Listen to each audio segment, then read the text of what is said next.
Mesdames, Messieurs, bonjour. C'est un grand plaisir que de vous accueillir ici, donc à la Cité des Sciences et de l'Industrie, un des deux sites de l'établissement Univers Sciences que j'ai le grand plaisir de présider. C'est pas la première fois qu'on accueille le Forum de l'accessibilité numérique et j'en suis heureuse et fière. Je voulais déjà rendre hommage à Dominique Burger, toujours tellement vigilant, motivé, convaincu, engagé pour défendre ces sujets que j'ai le plaisir de retrouver à chaque fois en ces lieux. Vous avez choisi un très très beau thème aujourd'hui pour votre forum de l'accessibilité numérique. Le comité de mise en place a souhaité mettre l'utilisateur au cœur de l'accessibilité numérique. Et c'est vraiment un sujet essentiel. Je digresse un tout petit peu par rapport au sujet qui va être le vôtre, mais c'est le vôtre. C'est vrai que cet établissement, centre de culture scientifique, technique et industrielle, nous sommes aussi en train de lui faire prendre cette mutation, je dirais cette transformation complètement essentielle à un accès pour tous les publics, pour une science, une technique qu'on puisse s'approprier, qui puisse être vraiment un outil au quotidien et un outil de culture. Et en particulier, il y a quelques années, j'ai mis en place une direction du transmédia.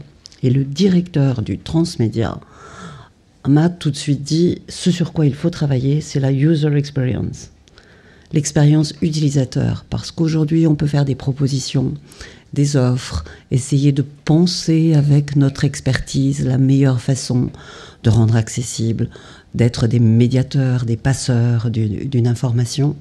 Mais sans la user experience, sans que l'utilisateur soit dans la boucle, on risque de passer à côté d'une forme d'accessibilité qui se développe par ailleurs et qui est tellement importante pour améliorer justement cette accessibilité, cette qualité. C'est ce que vous avez mis au cœur de votre forum aujourd'hui et je m'y retrouve complètement, l'utilisateur au cœur de l'accessibilité numérique. C'est un événement important parce que c'est un colloque, si j'ai bien compris, qui va justement rassembler à la fois les utilisateurs et puis les fournisseurs, les technologues, les représentants de politiques publiques pour porter au mieux cette thématique indispensable. L'utilisateur devient un expert par son expérience et bien évidemment personne handicapée ou personne ayant sa capacité à utiliser toutes les données, personne n'est exception dans ce dispositif d'un utilisateur impliqué. Utilisateur, personne handicapée, c'est une connaissance directe, une connaissance irremplaçable de ces stratégies d'adaptation, de la meilleure qualité des technologies d'assistance, et donc une capacité à améliorer la qualité des produits et des services numériques. Et ces cas d'utilisation aident les concepteurs, aident les développeurs, les technologues, comme je les appelais tout à l'heure, à identifier certains obstacles spécifiques qu'ils n'auraient pas relevés eux-mêmes avec leur vision pour aller vers une utilisation plus large de ces systèmes. Vous allez avoir un programme très chargé avec une table ronde. Dans cette même session, où seront présents les représentants des grandes associations de personnes handicapées, représentatifs des différents handicaps qui vont exprimer leurs attentes vis-à-vis de l'accessibilité numérique.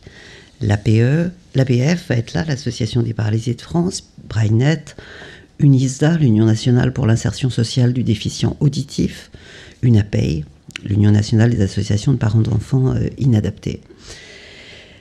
J'ai parlé des politiques publiques, des responsables des politiques publiques, et c'est important que effectivement ce dialogue, cet échange soit le plus ancré possible en amont pour répondre à ces attentes et faire en sorte que cette société de l'information, cette société connectée soit accessible à tous. Ça sera l'objet de la deuxième session de votre travail et je voulais saluer les représentants de la Confédération française pour la promotion sociale des aveugles et amblyopes.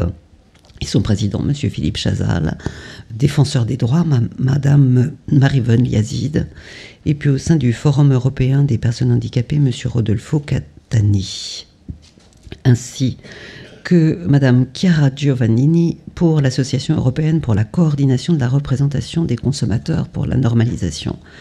Voilà effectivement des porteurs de politiques publiques qui vont pouvoir travailler avec vous au cours de cette journée. Bien évidemment, vous aurez la possibilité d'écouter des communications qui vont vous permettre de comprendre comment impliquer l'utilisateur dans la recherche des solutions optimales pour répondre à la diversité du besoin des utilisateurs. Et à ce propos d'ailleurs, comme je le disais tout à l'heure, nous sommes aussi dans cette réflexion sur la user experience. Nous avons développé au niveau -1 de cet établissement, peut-être pour certains qui étaient déjà passés, ça s'appelait le Carrefour numérique jusqu'à présent, on l'appelle aujourd'hui le Carrefour numérique puissance 2, dans lequel nous avons installé un Fab Lab, c'est un bon endroit, un laboratoire de créativité avec des imprimantes 3D, des découpeuses laser où on voit passer beaucoup de jeunes très créatifs pendant la semaine et pendant les week-ends. Je ne vous raconte pas, il y a des week-ends absolument magnifiques avec des lieux de créativité. À côté de ce Fab Lab, on a installé un Living Lab.